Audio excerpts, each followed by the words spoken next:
Where that echo was, but it's not going to matter. Kirk on the flank finds it down onto one. Riot's already down, so it's a technical 1 versus 2.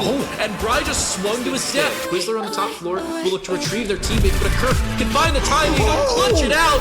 An ace for Kirk. But Spider still gets a kill, and then Extra not ready for it in the corner, but oh my goodness, he gets the kill anyways! He gets the kill, Teddy left alive. He does it yet again for Mirage! He's low on health, especially when the Vulcan canisters are in play, but now Ambi low as well, but he takes the kill anyways! He's still left, but with 15 seconds and not too much intel as to where they are, it's not looking great for him, but he's just got the isolated frag on Aimkey, and the last one's left in Freezer. This could be a very easy pick to find if he just looks in the right corners with the shotgun as well. He'll be lethal in the close range. A 1-on-2 for the Gridlock. What's up and welcome back, fellow Siege spectators and players. It's Xenon Gaming Series Season 7 and we are continuing on here for Playday 8. I am Whiskey Glitter. Joined with me on the desk tonight is Goose. What's happening, Goose? It's Playday 8 and I'm very excited. We have not only a good matchup on paper, but the roster mania is continuing to affect every single team in T3 Siege, and you're definitely going to be seeing that today. But before we get into our actual matchup, we've got to actually see the overall standings. Group A is very, in my opinion, very unrelenting. It's very uneven, you could also say, with fluffy aimers and makers making it to the top. Makers going absolutely flawlessly throughout their first 5 games with those 15 points. And then you even have Mormon Battalion, trying to work their way up, only 1 point away from getting into that top 3 playoff spot. And then you have Team Sets just kind of rotting in the bottom. Yeah, unfortunately, just not having the quite the run that we were expecting out of such a high caliber team. But that's Group A. Group B as well, having some kind of fun competitiveness going on in here as well, right? Thrive and the Unks tied up. Oh, I don't know if these numbers are quite correct, but the Thrive and the Unks tied for first place, and we will be seeing one of those games going on tonight as well. Thrive, and then at the bottom, Unfortunate, same sort of situation. 774, Carnico and Aerial Arise sitting in that bottom 3 position. 2 of those very unfamiliar with that sort of standing inside of any league play. Yeah, most definitely. And it is really hard, again, we're talking about an entire roster mania, especially we're in that phase of the year where these amateur players do get picked up onto pro teams. So, players like Carnico, Aerial Arise, those top echelon teams in the amateur scene, they will start to lose those players as they move up to their next level of play. And you also see maybe some, rotating of players you may perhaps have seen, and then maybe some calling of T3 players or T4 players up into that limelight. And it's, really good to see stuff like that, giving new players opportunities, old players, new opportunities on new teams. Yeah, that's what we're all here for, right? Trying to make it to the big stage, right? Get your name out there, show what you can do, and this is a great place to do it. Tonight's match is going to be absolutely, I think it's going to be one of the funner matches of the night. MKERS versus SSG Academy, a really close quarter combat team facing another team that likes to really spread it out in the side of MKERS. Really great map coverage area. This one, what are you thinking, Goose? We've got an undefeated team and somebody that, it's not like impactful, right? They're not going to lose their spot towards the playoffs if they lose, but still it has a lot riding on it. It does have a lot riding on it, and it is both teams, MKERS going flawlessly and then SSG falling just a small behind, only losing 1 game out of their 5 played. So it's going to be a very intense matchup, especially with the roster changes coming through. We'll go into that actually once we get into the roster. We'll take a look at SSG Academy to start off. You're going to see a very familiar face if you are an SSG fan. You're not reading that wrong. That is correct. Rampy is going to be playing with the Academy roster today after he was moved off of that wildcard roster. So bringing in that veteran experience is, going to ask a lot of questions on, what effects he has. And SSG Academy also recently just picking up a brand new coach from Europe. So a lot of new questions, a lot of new plays into the overall system that is the SSG Academy system. So we could see what could be a completely different team, but like we've seen, like players with Vertical on Carnico, you never know what really was going to happen. That's right. When it comes to that caliber of player, it's always tough bringing in somebody who hasn't been a part of that core roster. So communication could be a little bit different, could be a little bit off. But when you're bringing in somebody like Rampy, it's very awesome to be able to say, "Go kill, go click heads," and then we'll figure out the rest of it later. Yeah, most definitely. And moving on to their opponents, MKERS, also losing 2 players, Kobe and I believe it was Kobe and Bay or Wooz. Sorry, I apologize. Kobe and Wooz are now gone. These are, at least for Adam, is going to be a permanent roster change. Tristan, this is somewhat of a Trout, not actually playing with MKERS whatsoever, but having a whole lot of experience behind himself as a player. So again, a lot of question marks. We don't exactly know how these 5 players as a set 5 will really work and mesh together, even though both Adam and Tristan are very flexible players. Tristan even having his previous only 1 game in Pro League a couple of years ago. So again, going to have an effect, not as much as Rampy per se, but I do think he's going to be able to add that flexibility to the roster that MKERS really do need. And not only that, we take a look at that attack stat there, right? 69% on the attack, just absolutely going in, clicking heads. On the other side of it, SSG Academy, their strongest suit was in the power of their defense and being able to bring the round back into their favor. So really, it couldn't be a better matchup here. So next up on the board, we got to find out where in the world we are going. Map Veto's coming out. We're going to see Clubhouse go down, Chalet to follow, Consulate and Lair. Oh, Goose, no Lair tonight. It's gone and out of the board. Nighthaven and Skyscraper to follow it up. Border Cafe, the last 2, which means Bank. We're headed to Bank. I love Bank. It's a fun map. It's big. It's spread out. It's reminiscent of some of the maps that MKERS likes to play in that Nighthaven, that border area, can kind of spread it out and take up a ton of real estate. Yeah, that is the perfect way to put it. Bank is not necessarily a huge map, but the way that it is structured is there's a lot of hallways and there's a lot of open space, and paired with those windows, especially those skylights, it gives a lot of opportunities for those attackers to catch off the rotates from those roamers trying to go back to their positions closer to sight. So this is just, I would say, a difficult map, not as difficult compared to defensive maps like Skyscraper or Consulate, but you're still going to have to worry about those external angles that the attackers more than likely will be setting up. And SSG Academy, I believe, will be starting on the defense, taking what should be the favored side, even though in Pro League and in the last major, it's actually been more of a 60-40 split for the attack. But again, we don't know how that translates in theory into, more of an amateur scene with players who are less experienced. I couldn't think, Goose, of a better map to take these 2, right? If you're talking about in the Pro League scene where it is a little bit more attacker-sided, well, hey, MKERS on attack, they're going to be bringing the heat really early. But on the flip side of it, we are still in the lower echelons, right? So it could still sit on that defensive side, which then again is going to start to favor that SSG, who likes some of that close quarter, that really holding on to the small spaces, right? It can get very default on Bank, and I think that can favor SSG, especially since they're starting out on the defense.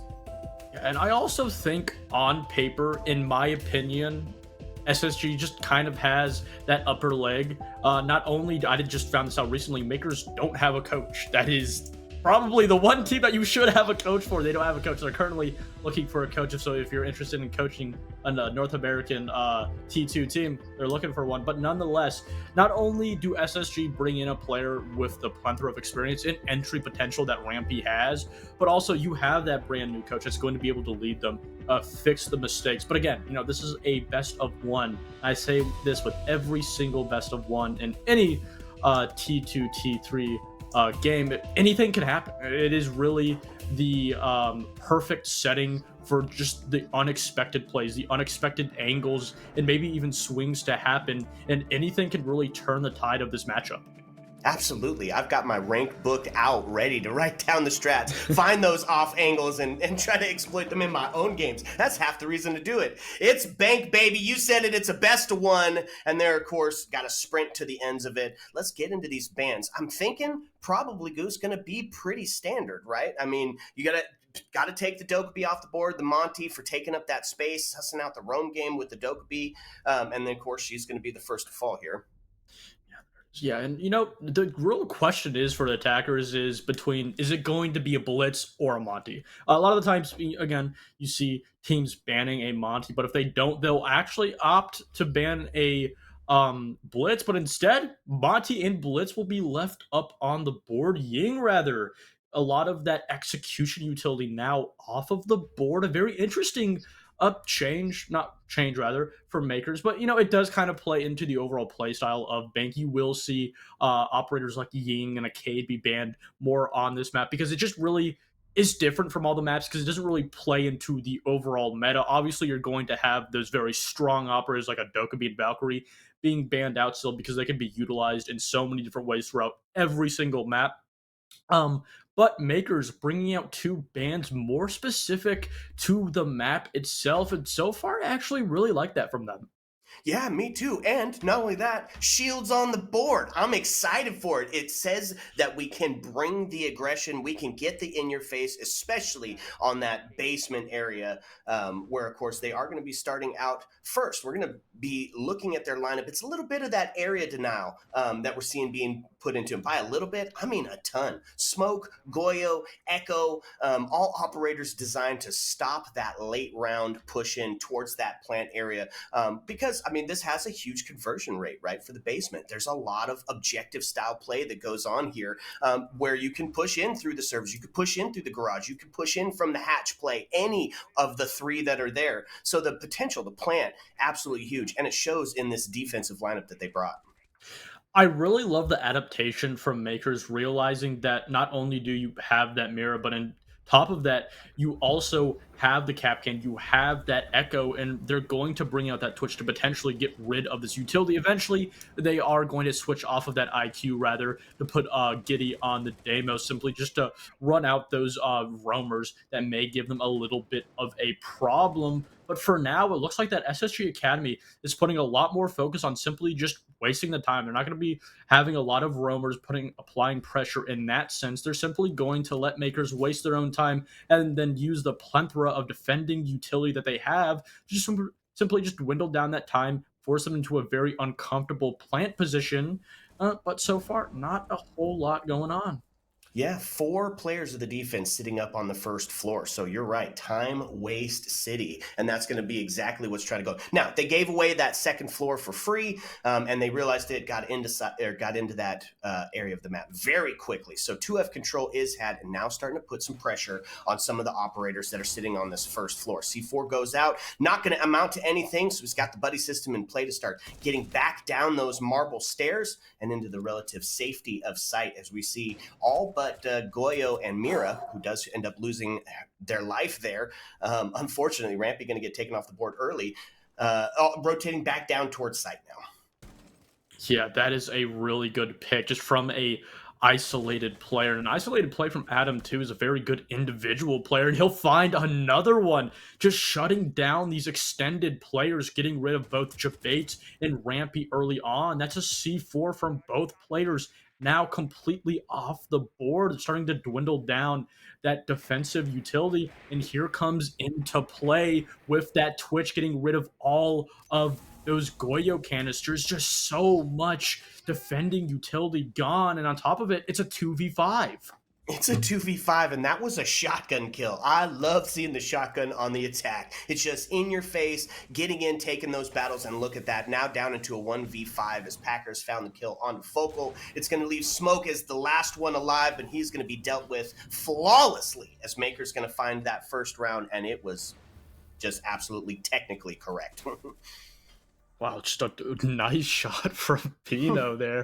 What the world? But yeah, Makers having not only a definitive, but a flawless opening attack round on that basement bomb site. And SSG Academy, after that catastrophe that was basement, they're just going to completely avoid it. They're going to go all the way up to CEO and executive and try to test this completely different bomb site out against makers. And this is a problem that we see from, players like Packer, like a Giddy and a Bino, is that their overall core three sets up a very aggressive, fluid play style on the attack that they can really take up space around the map at any time with any player. If you have one player that dies, who usually is, in that top entry position, you could have another player that props up and fills that role. It's just a lot of fluid playmaking. I think bringing in players like Tristan, like Adam, it really plays into that exact theory of Siege, that exact way that they continue and want to really play Siege.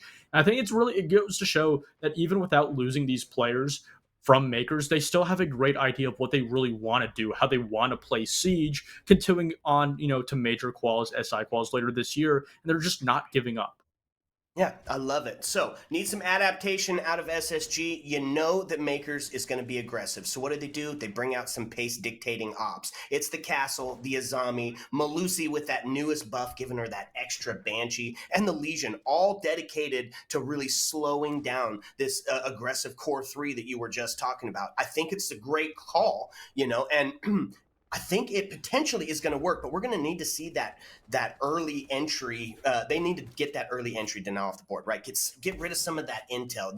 That Grim specifically being just an absolute menace when he gets onto the rappel and just locates every single person inside of the site. Going to start to see Flores now get rid of some of that extension util, specifically those Banshees that are going to be trying to slow him down. All work from the roof here. Every single aspect that makers do is somewhat successful.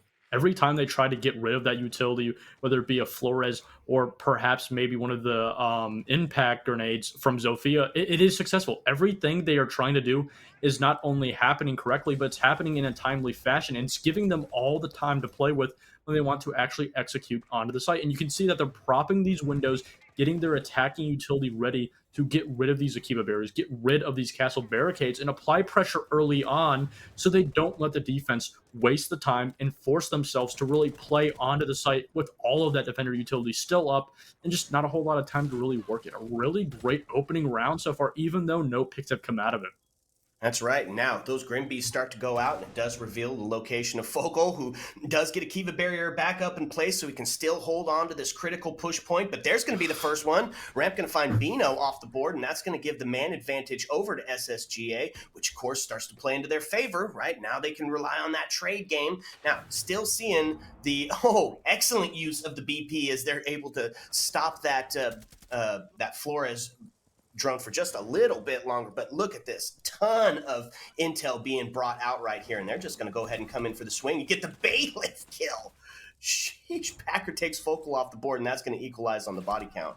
38 seconds left. Giddy going to find his life forfeit as Jabates takes him off the board. Man advantage and health advantage now sitting in the hands of SSGA as they find themselves on the trade. Now into a 3-2. Seeing the long shot down towards the vending machine is going to find one. Net a kill back into a 2-2, but it's a low health goose. It's 16 and 44 with 17 seconds left on the board. Starting to get some of those flashes in, and Adam going to find the kill onto Mike, and now into a 2v1, a tough situation, but only 8 seconds left in which to do so. Got to find a way to get the plant donor, get the kill, and Adam is going to take Rampy off the board with a beautiful headshot to end the round. Yeah, just a huge clawback for those last two maker players, just finding those openings, forcing the issue, even after continuing to have that man count dwindle down round after round. And this is, what I've been really propping up for this attack to be is very fluid, because you don't have those set entry players, those set players that can close out rounds. And if you lose them, the round's completely lost. There's always going to be a player on makers that has that ability to close out rounds, that has the ability to find those picks, to claw back and see exactly what we did. And Rampy having a great opening start, but again, just playing too much on that back line, not reading the situation very well, even all the way down to that last gunfight he had. And if he just maybe had played up a little bit more, read the situation a little bit better, it could have been a completely different turn of events. But nonetheless, SSG Academy, for now, what is the third round, are going to be going to, yet again, a completely different bomb site. And, we talked about this in the pre-show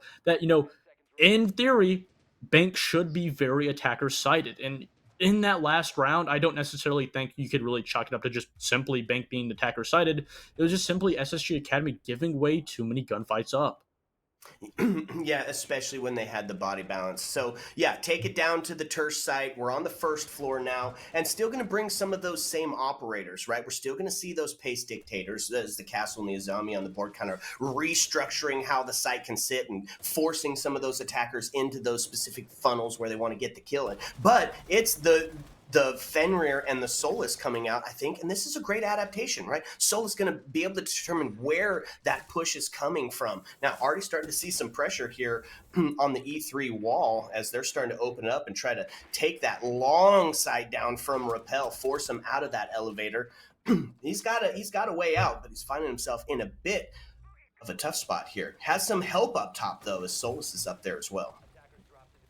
Yeah, he does eventually get the pick onto Packer, but Adam is there to trade it back, and this just puts his teammate in such a difficult spot because now the attack is just converging onto him. They're just starting to isolate him in a position, but if you look at their reticles, they're not aware of where he is. He does get one, but Adam, again, has been such a great player for MKERS and really good on that trade game, making sure every single kill that SSG Academy does not go untraded, shutting down every player. And they may not be aware of it right now, but this top floor is completely clear for them. Yeah, huge plays, and you're absolutely right. Adam's sitting 6-0 currently. They just can't find a way to kill him. It's 3-3 with 1:24. Most of that round happened in super early, and in like the first minute of the round or so. So 1:16 left on the board. We're going to start to see some pressure applied vertically here, and that's going to be Bino finding his life forfeit. And now man advantage is going to sit in the hands of SSG Academy. They're kind of just going to try to hold on and play for that trade game here. And starting to get that vertical action in place as Buck is the only one left alive to do so. Starting to see him take a peek onto that first floor, but the diffuser is cold, right? So gonna have to go for the frags here on this last 47 seconds that we have remaining. A very difficult spot. They have no map control, no idea where these players are. In SSG Academy, they can essentially play this trade game, just take that gunfight, get that player to trade it back. This is almost an unlosable situation, but we've seen Adam, we've seen Tristan mark their way out of these trenches before. That's right. So 24 on the countdown, holding the crossfire, starting to see Buck get active with that skeleton key, and Adam gonna find another kill. Now equalizing on the scoreline, holding on to it, but the Pixel Peak is gonna find it. Buck looking to take it onto Fenrir, but the crossfire set up and in place. Tristan is gonna get taken down, and SSGA gonna find their first win.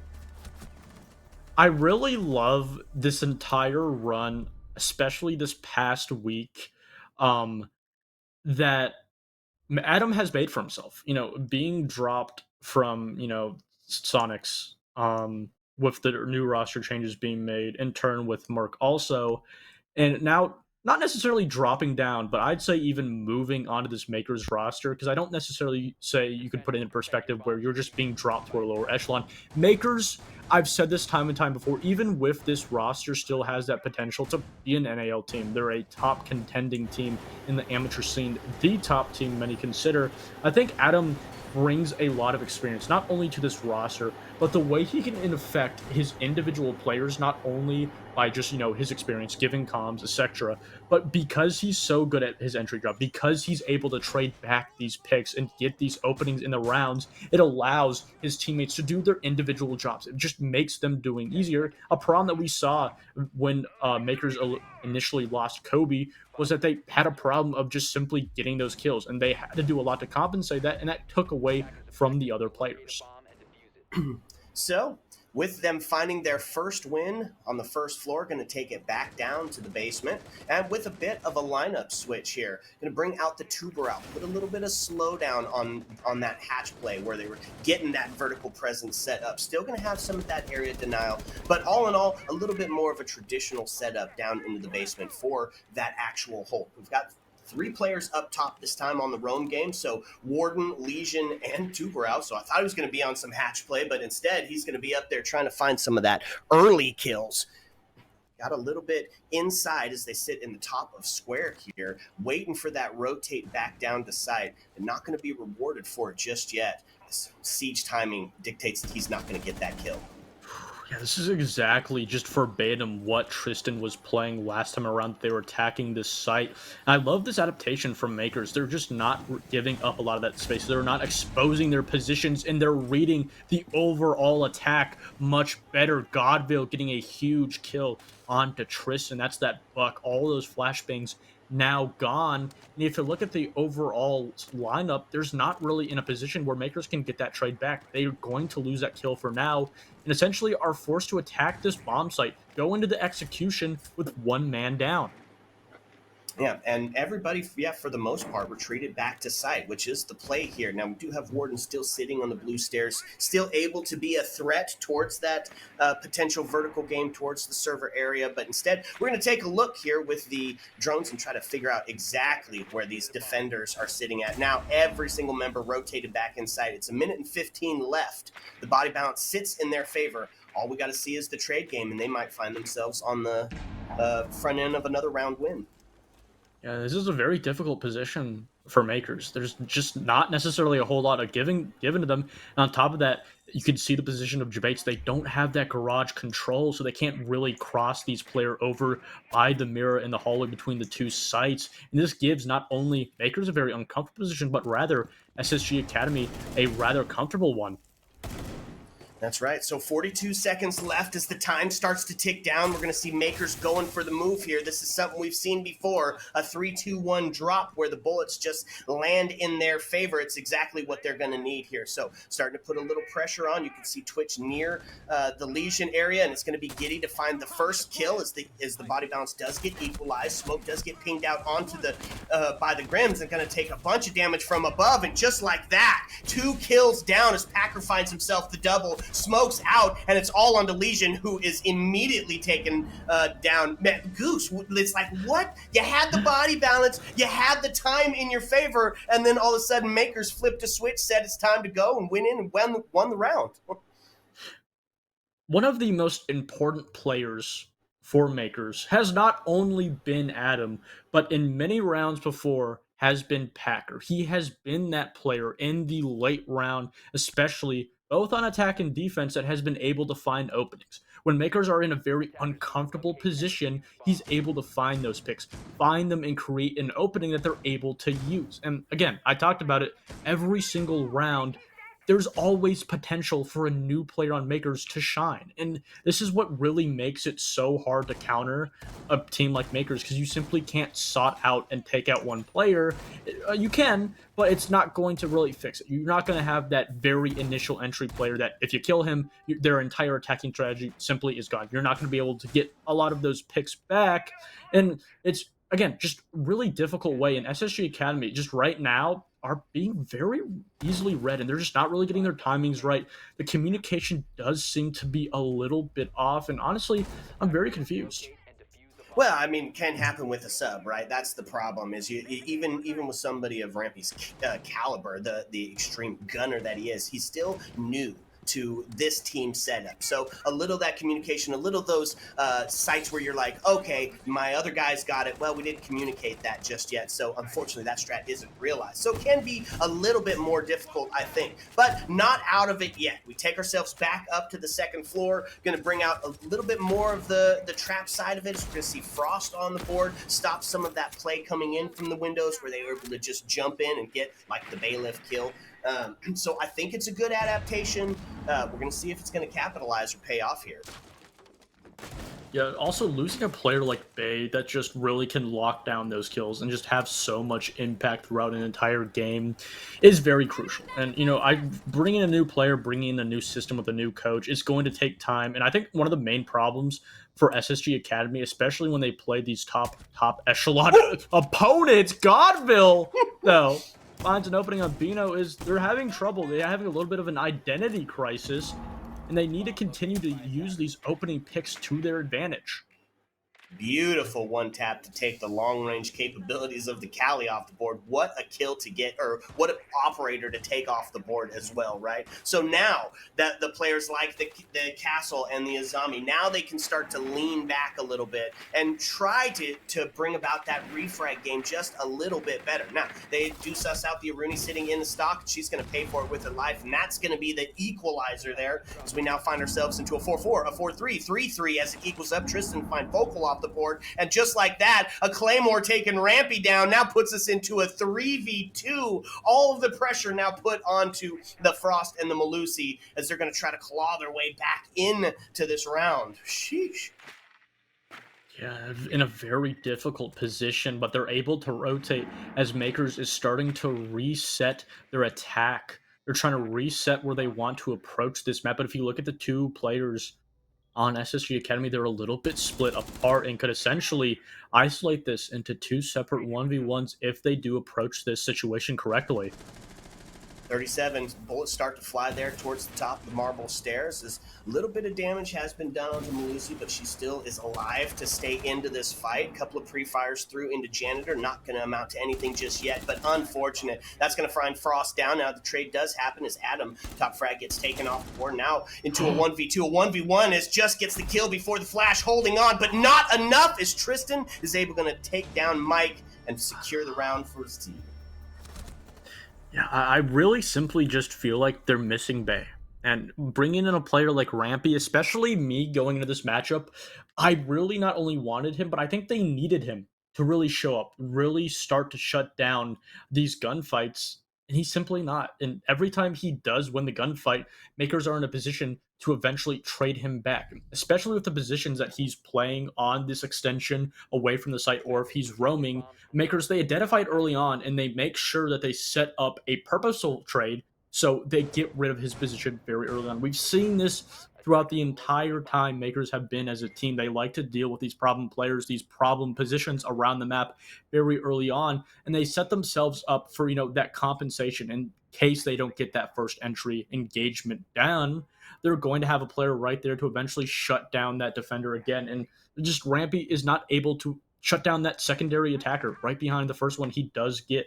And I think if SSG Academy is able to put him in a position where he can start to get those, one and translation into the two kills with that attacker backing up, I think they could start to translate this into what could hopefully be a 2-4 half. Yeah, a little bit standard half, but on the opposite side of the board, coming on the attacker side of it. So, yeah, got a little bit of aggression coming out. We do see the blitz on the board. I love the call here. It means they're going to try to get in. They're switching up the strat from what they brought last time. Last time it was a dedication to that vertical hold, bring the ram and the buck along. This time they're saying, you know what, we're winning our gunfights. Let's just get straight in, and that's exactly what they're doing. Blitz pushes in. They're going to find the kill onto Focal, but it's a low health scenario as it does get traded out. Giddy taken off the board. Now puts us into a 4-4, but they're in sight now, causing a little bit of damage. There's a grenade to go out to force that critical push point, and they're going to find his Rampy takes Packer down, but another to fall. Two more to fall now as it puts us into a technical 3v2. A 3v1 is Lion, the last alive for MKERS here. It looks like SSG Academy just knows how to play this first floor. If we can see the translation into the other two, but not out of it yet, of course. They do have a player down, so technically we sit in that 1v3, and that was all within the first minute. Sits in sight, looking to get active towards the kill. They don't know exactly where he's at just yet, so as they look for him, he's going to secure the kill from the back behind, put the line ping on, get a little bit of intel should they choose to move. He's just going to hang out in the back corner here. Very difficult position, a very difficult rush into the site, even, you could say. Just looking for absolutely anything. But SSG, they've read the situation. They're not going to give him an opening. They're not going to swing him. They're going to force him to actually approach them into the gunfights. And right now, with no intel, no idea where the positions are, it's simply near impossible, but he does find one. Yeah, and that's the climb back, right? A 1v2 looks a lot more winnable than a 1v3. So, a minute and 10 left on the board, spread out incredibly. He's got sight to himself here, and they, of course, get a little bit of intel before that BP gets taken off. He's got the idea. He knows a little bit about where this push is going to potentially be coming from, hopefully from that backside. There it is. The bullets that signifies that he's there. He's going to turn around, but the prone, pwned, and owned position, Jabate's going to take Bino down and find a second second round for SSGA. Very scary one at all feats of that round. But SSG Academy, they escape the defense with 2 rounds and get to say that they essentially saved it. And it was a very scary round. And now we get to see Rampy on the attack. Notoriously, especially in my opinion, I think Rampy is just a better entry player on the attack. And we've seen this throughout a lot of players, both in Pro League and in T2, where they simply just have a better time, especially with their fluid playstyle. Rampy is a player that really likes to just spot gaps and then immediately fill. Not having as much success as others without that additional support. So SSG Academy, the way that they are built, they are prepared to get those drones to put him into a good position. He's not like exactly a player like Bino, or not Bino rather, but Kobe, that can just run around the map, find an opening, and find a kill all by himself. He's going to need that additional and extra support, but I do think that SSG is ready to back him up for that, and they need to start to do that. Because sure, MKERS is a very scary attack team, but you can't start to let this game slip on your attack because you only got 3 rounds and then you're out. So kind of in anticipation of that, I think, look at the operators that they brought along. This is the first time we're going to see the MKERS defense here on Bank, and they are bringing the extension upstairs, right? I love it. Bring out the castle and force those engagements, force yourself to expend that gadget and that utility as you got to try to take that vertical control. I mean, it's area denial galore, but it's also that pace dictators as in the hands of Azami and Castle as well. This is a really fun defensive setup and will allow for a lot of those one-off kills as they try to hold them outside of the building here. Tristan playing a very advantageous position, but SSG Academy doing a great job of just really converging, putting the pressure on him from below, and Jabates could potentially cut off this flank from Packer. They need to, or Bino rather, they need to read this position very well. Bino, he doesn't need to push up and sacrifice his life. He can continue to hold this top blue stair position with all of this defender utility, but with Rampy taking this position in open area, they've effectively cleared these entire top 2 floors and can start to work those hatches, start to worry about that top blue position. But if you saw, there could perhaps be another.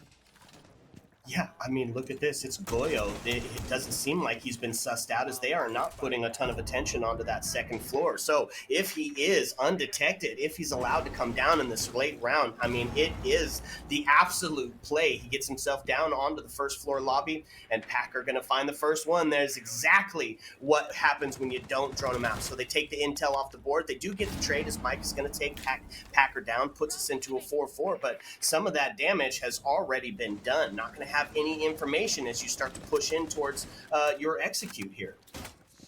Yeah, that is a lot of execution utility now gone. And Smoke, he's still able to just waste his smoke canisters, just waste the time. He's completely cut off. He understands that, and he's going to need to play this situation correctly because the clock is starting to tick down.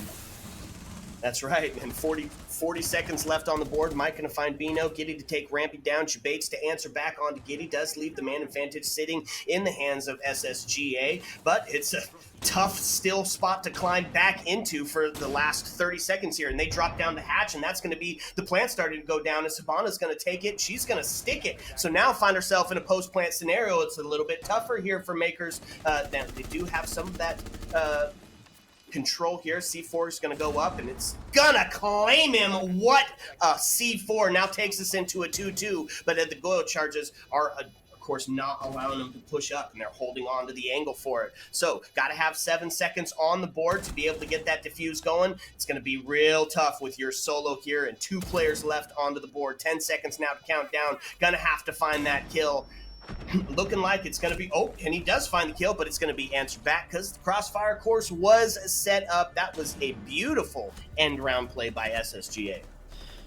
And I don't exactly hate Bank as a map, but one of my main gripes with it is, especially on that basement bomb site, there's a lot of sites that just simply play out the exact same round after round. Just like Oregon on basement, you have pretty much the exactly same game plan. Teams, they try to clear those top 2 floors, get those hatches open, and then get that default plant down over by archives into office. You know, that little single wall facing the A bomb in that little corner. And that's exactly what we just saw. And the problem with that is you can do as much util. You can try to bring as much different operators. You can bring a smoke. You can bring a Goyo, maybe even perhaps mix in a Maestro. But at the end of the day, it's always going to play out exactly the same. And not to say that it's, you know, repetitive. Nonetheless, you know, you can change a lot of factors in this early round, and that's exactly what we're seeing makers do by extending upstairs, having a lot more focus on trying to hold this open area bomb site that they did last time, rather than just respecting the push from SSG Academy falling down those hatches. They're going to try to apply a little bit more pressure earlier on in the round. Yeah, and I think that they're very confident in it, right? Run the same setup, run the same site. Whereas you saw SSG Academy saying, okay, they had that figured out. They rotated sites and were able to finally find their round win on the Tersh. Not going to be the case here for Makers. They said, you know what? We can hold this. So holding on to the long angle from Garage, hoping to see a bit of a push there. Going to see that similar strat here out of Smoke, holding on to the top of Blue Stairs, which, I mean, he did really well, able to stall out a ton of time, even if it didn't net any kills coming from it.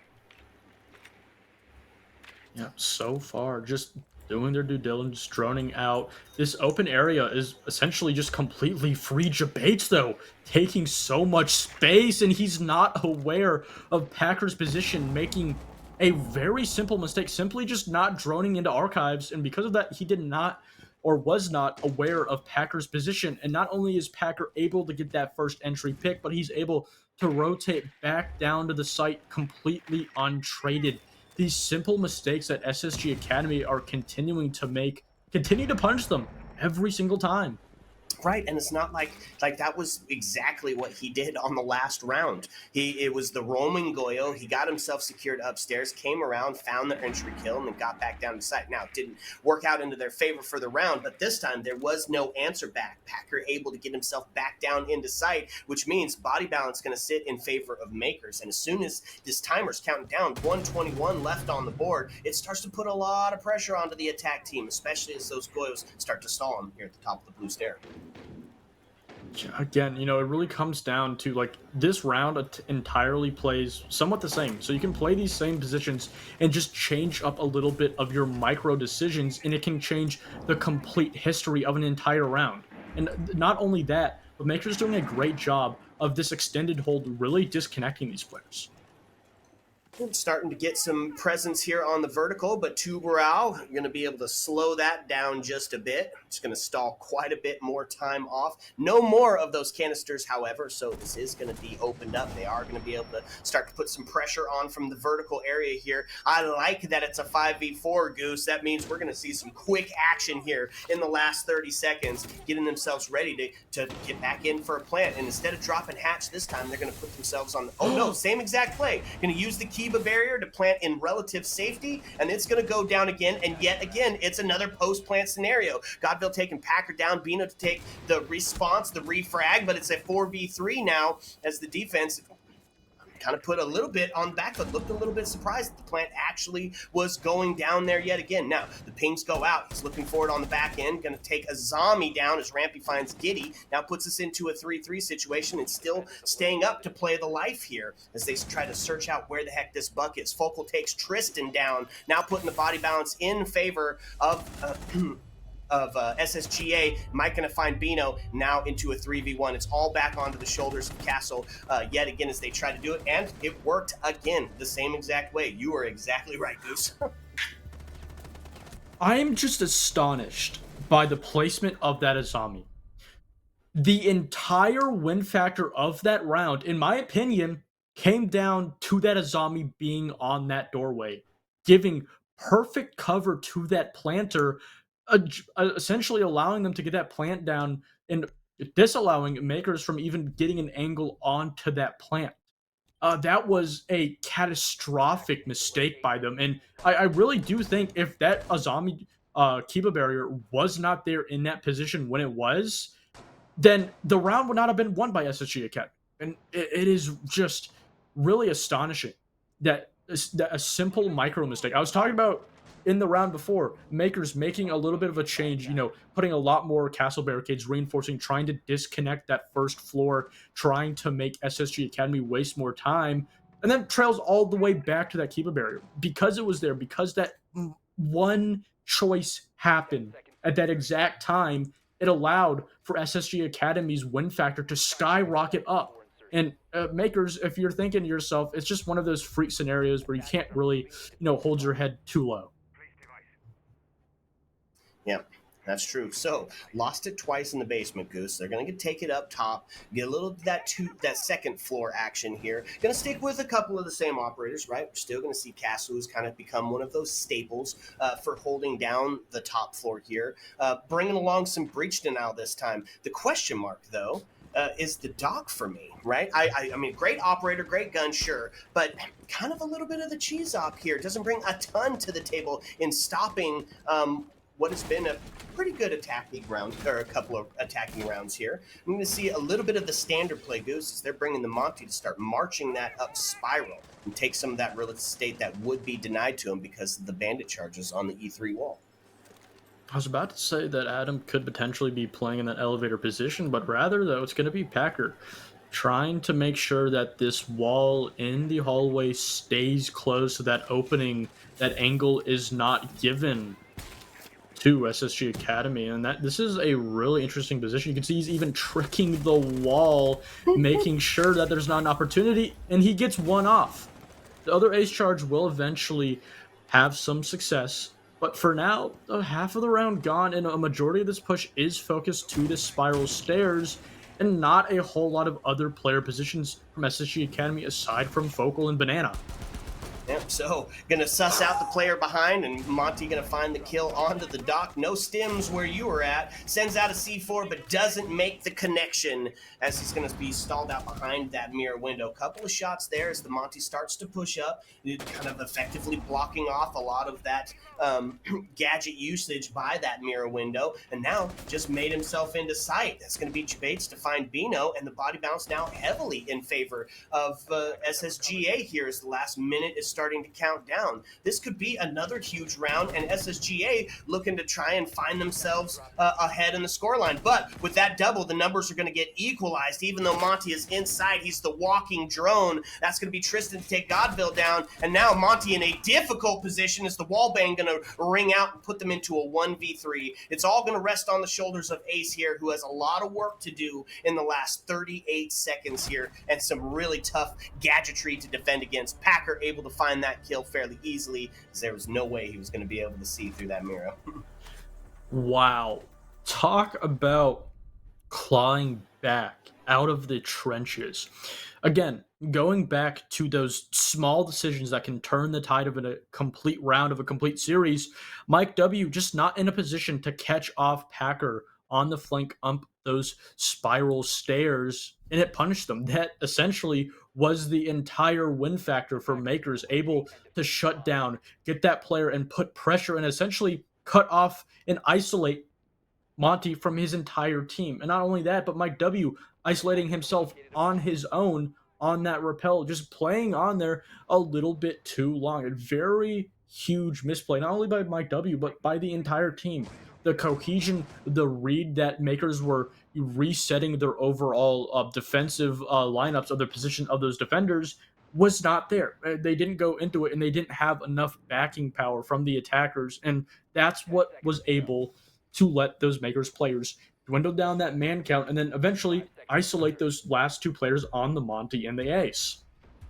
Yeah, it was a great fall. It was a great collapse onto those last few remaining attackers, and so Makers finds themselves back up in the scoreline as we head to the first floor here. A little bit of that terse site play. Going to bring along some familiar faces, although one new one to the board. Mozzie going to be utilized here, and that could be huge, especially with these Flores drones coming in, right? A lot of dedication and investment into stopping some of these drones from being used, specifically those Flores who can take care of some of that extension util, specifically those castle barricades. So I like the adaptation by the defense here. Still got a couple of players holding on to that second floor floor, so they're not going to give up that real estate for free. But here's the fun part. It's Monty back on the board. Yeah, it really does seem like this is playing into the complete game plan for SSG Academy, and this is really what they tried to plan for, is trying to leave that Monty up. This is their entire game plan for every other site that's not basement. And so far, in the first half of the round last time, it had some success. Mike W, again, just taking so much space. He's notorious. If he sees a gap, he's going to fill it very soon, right after he finds out that there's no one there. First player that they're going to have to worry about is not only the player on the top floor, but also having Tristan all the way in over in Archives completely disconnects the attack, but eventually they're able to deal with that player on the top floor. Yeah, so now they've secured some of that 2F real estate, going to make it a little bit easier to put some pressure on, vertically speaking, although they don't have a ton of options towards that, right? They got the soft breaches of Thatcher that can potentially start opening up that floor area, but really, outside of that, not really many options to go, so a little bit more of a site direct option here, and especially with Monty on the board. Ace now sitting at that 6 HP area, one shot, and he's going to be taken off the board. Not gonna need it. They're gonna find another one. Adam getting taken down puts us into a 5v3. Real low health scenarios, and that's the ace to get taken down. 49 seconds left. We find ourselves in a 4v3. Start to see those Thatchers, those EMPs go out. A couple of the flashes. They're gonna push into the window, but gonna pay the price for the hubris, as Bino's gonna find Godville off the board. Now puts us into a 3-3. Goose, there's only 30 seconds left, and they do have diffuser in hand, but it's a low health for this Monty as he starts to make his way in that open area, waiting for the flank. Jabate's going to take Giddy down, and now puts us into a 3-2. So they've secured themselves some real estate inside of sight, potentially get ready for that plant.